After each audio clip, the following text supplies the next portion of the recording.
I'm Sarah Colvin here on the Village Green in downtown Hyannis with this week's, or for the next 2 weeks, the artist in residence, Kate DeCiccio. Kate, welcome, and it's been really kind of cool to see you doing this work. Thank you. It's really fun to be here.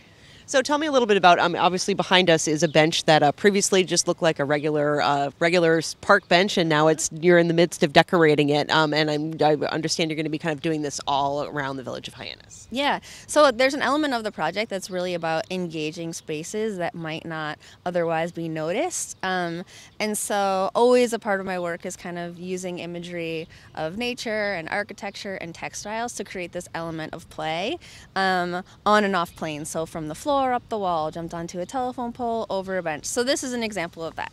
Exactly, and something that people will be able to kind of follow as they walk around downtown. Talk to me a little bit about being a street artist. I understand you've worked across the country. Mm-hmm. So for me, there's a lot of things that are really fun about the street. One is in a completely non-exclusive space, so everyone has access to the street. But also that there's so many like little nooks and corners of street spaces that aren't attended to when they're just like corners where there's trash or where dirt's collecting. And so as a street artist, you can really think about how to put art in interesting places and combine, the elements of beauty and mischief. So that then when people come after, they too, like you said, kind of feel like they're in this sort of like treasure hunt of like the person who came before them. Absolutely, and certainly, this is definitely very noticeable out here. I want to talk a little bit about community involvement, because while you're here in Barnstable, in Hyannis, doing this work, you really want to involve the community in the project. And talk to me a little bit about, first of all, why that's important, and second of all, how you're going to accomplish that. Yeah, so one of the other things that's kind of like a major part of my work is thinking about how to tell community narratives through the eyes of the people who live in the space, wherever it is that I'm painting. So these 2 weeks I'm here in Hyannis, so it's really fun to sit down and talk with people about, being a tourist in their own town and who they really value for creating the experience that they think kind of like embodies the Cape Cod spirit or the Hyannis spirit. So it's been really fun talking to people about, where to go in September when everyone leaves and you get to go with your friends to the special place that you love, or where are the places that you want to make sure to bring your company, or, who are the people that you feel just kind of like, breathe Cape Cod and then make stuff that's just so inspirational for the rest of us.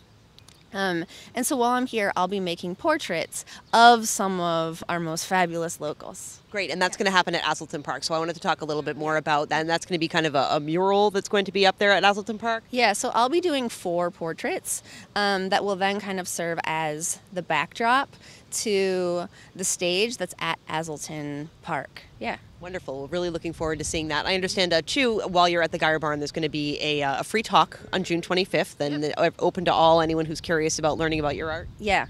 So on the 25th, I'll be talking about not just the Hyannis Project, but also about community work and my work like as a whole, kind of what it's like to be a muralist who really sort of, embeds themselves in a community and has the chance to talk with people about their stories. And then on the weekend, on the 27th, 28th, I'll be doing a 2-day workshop. So I am really inviting people to come, and I'll teach stencil, and you'll make 2 panels that will actually go on the barn in Azleton Park, so they'll kind of like hug the portraits. So I definitely want there to be a community element, and it's really fun you don't have to be like a pro or someone who has any kind of like background experience. I really invite people who have no prior knowledge but have seen the work and thought like, oh, that looks kind of fun. I'd really love to just kind of like learn how that happens. Great. And let's talk a little bit about your process, because I see, when I came into work this morning, the bench was just purple, and now it's got purple, it's got blue, it's got beautiful stencils on it, and it looks like you're working primarily with stencils and spray paint. Yeah. So I cut all of my own stencils. Like I said, I get inspiration from textiles, from nature, from architecture, and I just create lots of small shapes. So one. So I just create small, simple shapes, and then I use spray paint and I just stack them on top of each other to create these kind of winding patterns. Great. And how do you know when it's done? Do you have an idea, like when you started this bench, do you have an idea of what you wanted to look like, or is it just kind of something that develops over time? Yeah. Well, before I came here, I had to choose the colors that I was going to work with because I had to bring all the paint. So I kind of like already had my palette, and I've been thinking a lot about sort of like forms that are both inspired by nature and the sea. So you'll see like a lot of round forms and shell-ish kinds of things. But as far as like being done, you know, it's a lot of just like up and close work, step back and look at it, squint a little bit. So there's not really rules of being done. But I think, you know, it's about a balance of contrast and, you know, areas where there's tons of shapes and areas where there's not so many, and, you know, how it kind of like crawls and yeah. Great. Well, Kate, welcome, and we'll let you get back to work, but thank you so much for talking with us, and we look forward to seeing your pieces all around downtown Hyannis.